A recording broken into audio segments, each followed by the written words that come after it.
Chers frères et sœurs, nous savons tous que nos enfants représentent la pupille de nos yeux.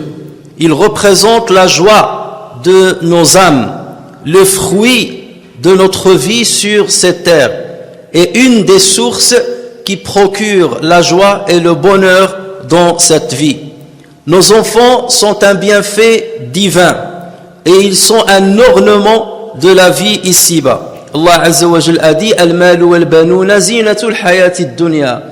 Les biens matériels ainsi que les enfants sont l'ornement de ce bas monde. Et quelle que soit la joie que peut avoir un être humain, celle-ci ne peut en aucun cas être complète que lorsqu'il voit que ses enfants sont bien guidés, qu'ils vivent paisiblement, qu'ils sont rentables pour eux-mêmes et pour les autres, qu'ils sont adorateurs de leur Seigneur, qu'ils respectent les valeurs de leur religion et qu'ils pratiquent bien comme il le faut leur religion, ils sont obéissants envers Allah tabaraka wa ta'ala.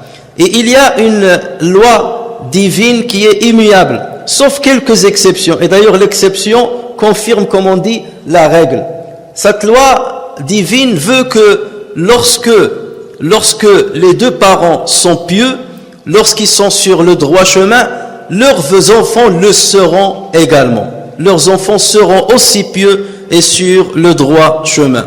Allah Azza wa Jal nous confirme le principe de cette loi dans le Coran, lorsqu'il dit « وَالْبَلَدُ الطَّيِّبُ يَخْرُجُ نَبَاتُهُ بِإِذْنِ رَبِّهِ » Le bon pays, sa végétation pousse avec la grâce de son Seigneur. Quant au mauvais pays, sa végétation ne sort qu'insuffisamment et difficilement. Donc c'est une loi immuable. Lorsque le terreau dans lequel va pousser l'enfant est un terreau bénéfique, est un terreau bon, forcément l'enfant grandira dans la grâce divine et dans la bénédiction d'Allah Azza wa Jal. Et ceci est confirmé aussi par la nature humaine, par la logique humaine. C'est la même logique qui a poussé les détracteurs de Maryam alayhi salam lorsqu'il a eu un enfant sans père, de l'accuser parce que pour eux, comment se fait-il que tu aies un enfant sans avoir de mari? Et lorsqu'ils ont voulu quelque part justifier leur critique et justifier l'attaque par laquelle ils l'ont harcelé, ils ont dit Ya Ukhta Haroun, ô sœur de Haroun, ton père n'était pas un homme de mal et ta mère n'était pas une prostituée. Donc d'où est-ce que tu as ramené cet égarement selon leur conception? D'où est-ce que tu as eu cette fuite-là quelque part pour que tu commettes l'adultère? Ton père c'était quelqu'un de bien et ta mère n'était pas une prostituée. Donc logiquement, la logique veut que tu sois guidé et qu'il soit inconcevable que tu tombes dans l'adultère. Donc lorsque l'un de nous voit que l'un de ses enfants s'est égaré ou s'est révolté ou a dévié du droit chemin, il faut qu'il se pose des questions, des vraies questions. Il faut qu'il engage une autocritique sévère. D'où vient le problème? Est-ce que ça vient de moi? Je dois questionner d'abord mon lien avec Allah Azza wa Jal, ma relation avec Allah Azza wa Jal. Est-ce que c'est une bonne relation ou pas? Je dois questionner ma pratique religieuse. Je dois questionner mon obéissance aux ordres d'Allah Azza wa Jal et à ses injonctions. Et je dois voir aussi s'il y a une désobéissance par rapport à un ordre divin. Je dois voir si ce que je consomme, ce que je gagne dans ma vie est de l'argent licite ou illicite. Ce que je mange est quelque chose de licite ou illicite. Parce que lorsqu'on mange quelque chose d'illicite, notre invocation n'est guère acceptée et exaucée par Allah Azza wa Jal. Donc il faut commencer déjà par cet exercice, se poser des questions sur sa propre pratique et de dire peut-être que c'est de là que vient le problème. C'est de la source, moi et mon conjoint. Et si jamais je vois que ce n'est pas le cas, que je suis conforme à ce que dit l'islam en long et en large et dans les moindres détails, là, forcément je vais dire, je fais partie de cette exception de la règle, parce qu'il se trouve qu'il y ait toujours quelques personnes qui ne respectent pas cette règle. Allah Azza wa Jal a voulu justement que ça se passe ainsi pour que l'on sache que la guidance ne vient que de la part d'Allah Azza wa Jal, et il nous a donné justement l'exemple de Nuh alayhi salam, dont le fils était égaré et n'avait pas cru en Allah Azza wa Jal, et vous connaissez les conséquences de sa mécréance. Donc tout cela, c'est par là qu'il faut commencer, et c'est par là qu'il faut chercher à ce que nos enfants soient pieux et soient conformes à la vision de notre religion. Chers frères et sœurs, parmi les bons moyens et les meilleurs moyens qui permettent d'éduquer nos enfants et de le garder dans le droit chemin, nos invocations à leur avantage. Nos invocations à leur avantage. À chaque fois, nous avons à invoquer Allah Azza wa Jal pour eux, à demander à Allah Azza wa Jal de les guider. Puisqu'Allah Azza wa Jal nous dit dans le Coran, وَقَالَ رَبُّكُمُ ادْعُونِي أَسْتَجِبْ لَكُمْ, votre Seigneur vous a dit, invoquez-moi et j'exaucerai vos vœux, je vous répondrai. Donc invoquez-moi pour vos enfants, à l'avantage de vos enfants, et je répondrai à votre appel. Et le prophète sallallahu alayhi wa sallam dit dans un hadith Hassan rapporté par Ibn Majah, 3 invocations sont toujours exaucées. L'invocation de quelqu'un qui a subi une injustice, l'invocation d'un voyageur et l'invocation d'un père ou d'une mère à l'endroit ou à l'avantage de son enfant. Combien d'invocations de certains parents qui a permis de guider un enfant, qui a permis de le redresser sur le droit chemin après son égarement, de le guider vers Allah tabaraka wa ta'ala. L'invocation, c'est une porte à travers laquelle, lorsqu'elle est traversée par les parents, elle permet d'ouvrir cette porte-là justement pour que la miséricorde d'Allah Azza wa Jal se déferle à l'avantage de leurs enfants. Et Allah Azza wa Jal nous a cité dans le Coran comment les pieux prédécesseurs, comment les prophètes invoquaient Allah Azza wa Jal à l'avantage de leurs enfants. Regardez comment Ibrahim alayhi salam, lorsqu'il a vieilli, il n'avait pas d'enfant comme vous le savez, et lorsqu'il a vieilli, il s'est adressé à Allah Azza wa Jal. Il avait envie d'avoir un enfant, mais pas n'importe quel enfant. Il avait envie d'avoir une descendance, mais pas n'importe quelle descendance. Voilà pourquoi il a dit à Allah Azza wa Jal, Rabbi habli minas salihin. Seigneur, fais-moi donc d'une progéniture, Seigneur, offre-moi une progéniture pieuse. Offre-moi une progéniture pieuse. Puis il a dit, Seigneur, fais-moi don d'une progéniture d'entre les vertueux. Et tout de suite, Allah Azza wa Jal lui répondit, nous lui fîmes donc la bonne annonce d'un garçon longanime, en faisant référence à Ismaïl alayhi salam. Et les anges sont venus à Ibrahim alayhi salam lui annoncer la bonne nouvelle aussi de l'arrivée de Ishaq, un deuxième enfant. Lorsqu'Allah Azza wa Jal dit, les anges lui disent, nous t'annonçons une bonne nouvelle, la naissance d'un garçon plein de savoir. Et dans un autre endroit dans le Coran, Allah Azza wa Jal a donné encore plus de détails en parlant de la femme de Ibrahim alayhi salam, en disant sa femme était debout et elle rit alors. Alors il rit ici, c'est une interprétation de dahikat. Il y a une deuxième interprétation, c'est qu'elle eut ses règles, ses menstrues alors qu'elle était très âgée. Nous lui annonçâmes donc la naissance d'Ishaq et après Ishaq, Jacob. Donc non seulement Allah Azza wa Jal leur a donné un enfant pieux, un enfant qui allait devenir prophète, mais il leur a annoncé l'arrivée d'un petit enfant. Donc il y aura Ishaq et après Ishaq, Yaqub, et tous les deux vont être des prophètes. Comme quoi l'invocation ne sera pas rentable que pour tes enfants, mais pour toute ta descendance, pour tous ceux qui vont venir des siècles et des siècles après ta disparition. Et mais bien que Ibrahim alayhi salam a reçu ces bonnes annonces et qui sont rassurantes, malgré ça, il n'a pas cessé d'invoquer Allah Azza wa Jal pour qu'il guide ses enfants et qu'il fasse d'eux des gens pieux. Ainsi, Allah Azza wa Jal nous retrace ses invocations lorsqu'il dit, et rappelle-toi quand Abraham dit, ô mon Seigneur, fais de cette cité un lieu sûr, en parlant de la Mecque. Et nous devons faire cette invocation, même dans notre pays ici en France. Seigneur, fais de sorte que cette cité soit un lieu sûr, parce que plus ce pays sera sûr, plus nos enfants peuvent vivre bien comme il le faut dedans. ô mon Seigneur, fais de cette cité un lieu sûr et préserve-moi ainsi que mes enfants de l'adoration des idoles. Ô mon Seigneur, dit-il après, fais que j'accomplisse assidûment la salat ainsi qu'une partie de ma descendance. C'était pas possible que toute la descendance soit guidée, mais au moins une bonne partie de cette descendance, ainsi qu'une partie de ma descendance exauce ma prière, ô notre Seigneur. Regardez l'insistance dans l'invocation. Notre Seigneur, disait-il une autre fois, en étant accompagné de Ismaïl lorsqu'ils étaient en train de construire la Kaaba, notre Seigneur, fais de nous tes soumis et de notre descendance une communauté soumise à toi. Rabbana waj'alna muslimayni laka wa min dhurriyyatina ummatan muslimatan lak. Donc nous sommes cette umma de Ibrahim alayhi salam, que Ibrahim alayhi salam a souhaité et a appelé de ses vœux. Notre Seigneur, il est allé encore plus loin en demandant à ce que dans sa progéniture, il y ait un descendant qui soit un grand messager pour guider l'humanité tout entière. Et il voulait par là l'arrivée et l'envoi de Mohammed sallallahu alayhi wa sallam. C'est pour cela qu'on dit que Mohammed, c'est le résultat de l'invocation de Ibrahim, de son grand-père Ibrahim. Voilà pourquoi nous commémorons l'histoire de Ibrahim à travers justement à travers nos prières, lorsqu'on accomplit les prières sur lui, dans notre tashahhud à chaque fois, et à travers Eid al-Adha et à travers le pèlerinage. C'est pas pour rien, parce que nous sommes quelque part le fruit de ces invocations incessantes.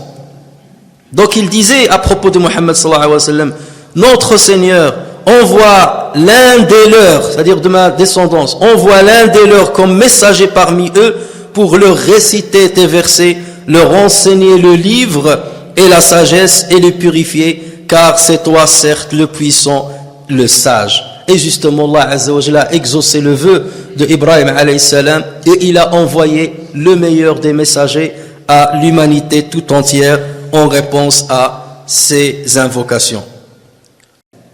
Chers frères et sœurs, le Coran nous a aussi cité l'histoire de Zacharie alayhi salam, qui lui aussi n'avait pas d'enfant. Et il s'est adressé à Allah Azza wa Jalla, ô mon Seigneur, donne-moi venant de toi une excellente descendance. Une descendance, pas seulement un enfant, même les petits-enfants. Une excellente descendance. Et regardez ce qu'il a dit dans un autre endroit. Allah Azza wa Jalla nous relate ça en invocation lorsqu'il a dit, accorde-moi de ta part un descendant qui hérite de moi et hérite de la famille de Jacob. Ça veut dire qu'il soit prophète. Et fais qu'il te soit agréable, ô mon Seigneur. Et tout de suite, Allah Azza wa Jalla lui a répondu favorablement en disant, ô Zacharie, nous t'annonçons la bonne nouvelle d'un fils. Son nom sera Yahya, Jean. Nous ne lui avons pas donné auparavant d'homonyme. C'est le premier qui portera ce nom-là. Et Allah Azza wa Jalla parle justement de Yahya pour nous montrer comment il était le bon résultat de la belle invocation de Zacharie. Ô Yahya, tiens fermement au livre. Nous lui donnâmes la sagesse alors qu'il était enfant, ainsi que la tendresse de notre part et la pureté. Il était pieux et dévoué envers ses pères et mères, grâce à l'invocation du père et de la mère. Et il était donc dévoué envers ses pères et mères et ne fut ni violent ni désobéissant. Que la paix soit sur lui le jour où il naquit, le jour où il mourra et le jour où il sera ressuscité vivant. Allah Azza wa Jalla nous a aussi narré l'histoire de la femme de Imran, comment elle a invoqué Allah Azza wa Jalla pour sa descendance. Lorsqu'Allah Azza wa Jalla nous dit, rappelle-toi quand la femme de Imran a dit, Seigneur, je t'ai voué en toute exclusivité ce qui est dans mon ventre. Accepte-le donc de moi, c'est toi l'audient et l'omniscient. Elle s'est engagée à ce qu'elle portait dans le ventre, c'est-à-dire elle allait l'offrir au temple pour qu'il soit au service du temple.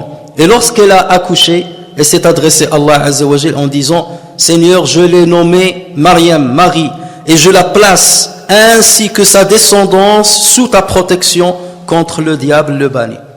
Je la place sous ta protection ainsi que sa descendance, toute sa descendance.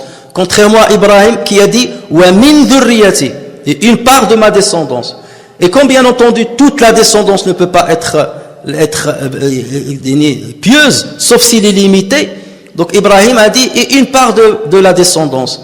Quant à la femme de Imran, elle a dit, et toute sa descendance. Mais la descendance, elle était limitée à Isa alayhi salam. Elle a eu Marie, qui n'a eu que Isa. Et Isa ne s'est pas marié, n'a jamais eu d'enfant. Donc la descendance de Marie s'est limitée à Isa. Et Allah Azza wa Jalla donc a exaucé le vœu de la femme de Imran exactement comme elle l'a annoncé à son Seigneur. Et notre prophète sallallahu alayhi wa sallam est allé dans ce sens-là. Il ne cessait d'invoquer Allah Azza wa Jalla pour ses filles, d'invoquer Allah Azza wa Jalla même pour les maris de ses filles. Il invoque Allah pour Ali ibn Abi Talib, son beau-fils, parce qu'il sait que le beau-fils, ça va être le père de ses petits-enfants. Donc si Allah accorde la bénédiction à son beau-fils, la bénédiction sera donnée aux enfants. C'est pas comme certains pères qui invoquent contre leur beau-fils. Mais tu es en train d'invoquer contre ta propre descendance sans te rendre compte. Sans te rendre compte. Faisons attention à ce qu'on dit parfois. Et Allah Azza wa Jal justement a protégé sa descendance. Il a donné la piété à sa descendance. Il invoque Allah Azza wa Jal pour le Hassan et le Hussein. Le prophète sallallahu alayhi wa sallam invoque Allah Azza wa Jal même pour l'homme qui était à son service. Anas ibn Malik radiallahu anhu, il a dit Seigneur, donne-lui des largesses au niveau de ses biens matériels, au niveau de sa descendance. Et Anas ibn Malik est devenu très riche, au point que les terres qu'il avait, elles fructifiaient 2 fois par an. Il donnait le blé 2 fois par an, ce qui était exceptionnel. Et Anas ibn Malik, de son vivant, il a eu pas moins de 100 enfants et petits-enfants. Une centaine d'enfants et de petits-enfants qui étaient tous pieux sur le droit chemin, parmi lesquels il y avait plusieurs qui maîtrisaient la lecture et la mémorisation du Coran. Et le prophète sallallahu alayhi wa sallam aussi était là pour invoquer Allah Azza wa Jalla pour les enfants de la communauté musulmane. Les gens ramenaient leurs enfants au prophète sallallahu alayhi wa sallam. Ils lui demandaient de leur accomplir tahnik, de mettre un petit peu de date à l'intérieur de la bouche et d'invoquer Allah Azza wa Jal pour ses enfants et leur donner des prénoms, leur choisir des prénoms pour demander la baraka du prophète sallallahu alayhi wa sallam. Et le prophète sallallahu alayhi wa sallam nous a enseigné justement d'invoquer pour notre descendance avant même sa conception. Avant même sa conception. Le Bukhari et Muslim rapportent que le prophète sallallahu alayhi wa sallam a dit, si l'un d'eux, ça veut dire l'un de ma communauté, si l'un d'eux, au moment où il veut avoir son plaisir avec son conjoint, au moment où il veut donc avoir une relation conjugale, disait Allahumma jannibna ash-shaytan wa jannibi ash-shaytana ma razaqtana. Seigneur, écarte Satan de nous et écarte-le de ce que tu vas nous octroyer comme enfant. Alors le prophète sallallahu alayhi wa sallam a dit, si jamais il leur a été prescrit d'avoir un enfant suite à ce rapport conjugal, Allah Azza wa Jal le protégera à jamais du mal de Satan. Et pourquoi en ce moment bien précis? Parce que justement au moment de plaisir on oublie tout. Et le prophète sallallahu alayhi wa sallam nous apprend à ne pas oublier Allah Azza wa Jal même au moment du plaisir. Tu es en train d'accomplir ton plaisir dans un cadre légal conformément à ta religion, et en ce moment-là tu es en train de demander à Allah Azza wa Jal que ce moyen d'accomplir ton plaisir et ce moyen d'engendrer des enfants, tu lui demandes de protéger cet enfant de tout égarement. Et Allah Azza wa Jal exaucera forcément tes vœux. Chers frères et sœurs, chacun de nous, chacun des parents, lorsque nous sommes parents, chacun de nous doit réserver une partie de ses invocations quotidiennes pour ses enfants. Nous nous prosternons tous les jours à Allah Azza wa Jal, plusieurs prosternations. Lorsque nous sommes prosternés, nous sommes le plus proche de notre Seigneur. Mettez dans vos invocations, réservez dans vos invocations une part pour vos parents, une part pour vos enfants, une part pour vos conjoints, une part pour les musulmans, pour vos proches, pour la communauté musulmane. Ne soyez pas économes dans l'invocation. Vous êtes face au généreux par excellence. Vous êtes face à celui qui exauce les vœux. Donc n'arrêtez pas de l'invoquer pour vous, pour vos parents et pour vos enfants. Combien de personnes sont guidées et bénies dans la bénédiction grâce à l'invocation de leurs parents, sans qu'ils le sachent. Nous, on le dit communément lorsqu'on dit Hadam Rdil Walidin. Cette personne-là est quelqu'un qui est bienfaisant envers ses parents. Barakat al-Walidin, la baraka des parents. Ce ne sont pas des paroles en l'air, ce sont des parents qui ont un poids religieux. La baraka des parents. Vous êtes accompagné par la bénédiction des parents, par les invocations des parents. Et parfois nous sommes protégés par les parents. Et lorsqu'elle décède ou l'un d'eux décède, c'est toute une porte de miséricorde qui nous parvenait de la part d'Allah Azzawajal qui s'est fermée. Il y a plusieurs portes de miséricorde et parmi ces portes-là, il y a les portes qui sont ouvertes par l'invocation des parents. Et lorsque nous perdons ces parents-là, c'est que ces portes-là sont fermées. Et il se peut que toute la miséricorde que tu reçois vienne des parents, parce que toi, tu n'as rien fait pour mériter la miséricorde. Comme il se peut que tu aies plusieurs portes, parce que tu es quelqu'un sur le droit chemin, même si la porte des parents se ferme, tu as d'autres portes qui sont encore ouvertes pour bénéficier de la miséricorde d'Allah Azzawajal. Ces paroles doivent nous pousser justement à nous cramponner à nos parents, à les aimer, à invoquer Allah Azzawajal pour eux, pour qu'ils invoquent aussi pour nous. Et tout le monde sera gagnant. Ici-bas, et bien entendu, dans l'au-delà. الذين آمنوا واتبعتهم ذريتهم بإيمان ألحقنا بهم ذريتهم وما ألتناهم من عملهم من شيء كل امرئ بما كسب رهين. Et méfiez-vous aussi, méfiez-vous surtout d'invoquer Dieu contre vos enfants. Combien même vos enfants commettent des travers, commettent des problèmes, n'invoquez jamais Allah Azzawajal contre eux. Jamais. Jamais n'invoquez Allah Azzawajal contre vos enfants. Invoquez-le pour eux et pas contre eux. Et le prophète sallallahu alayhi wa sallam justement nous met en garde dans un hadith rapporté par Muslim. Il dit, n'invoquez jamais Dieu contre vous, ni contre vos enfants, ni contre vos serviteurs, ni contre vos biens matériels. Parce qu'il se peut que votre invocation concorde avec une heure où Allah Azzawajal exauce les vœux. Et dans ce cas, donc il va exaucer vos invocations et ça va se retourner contre vous. Donc, quelle que soit la colère que vous pouvez avoir contre vos enfants, n'invoquez jamais Allah Azzawajal contre eux, mais au contraire, invoquez Allah Azzawajal à leur avantage.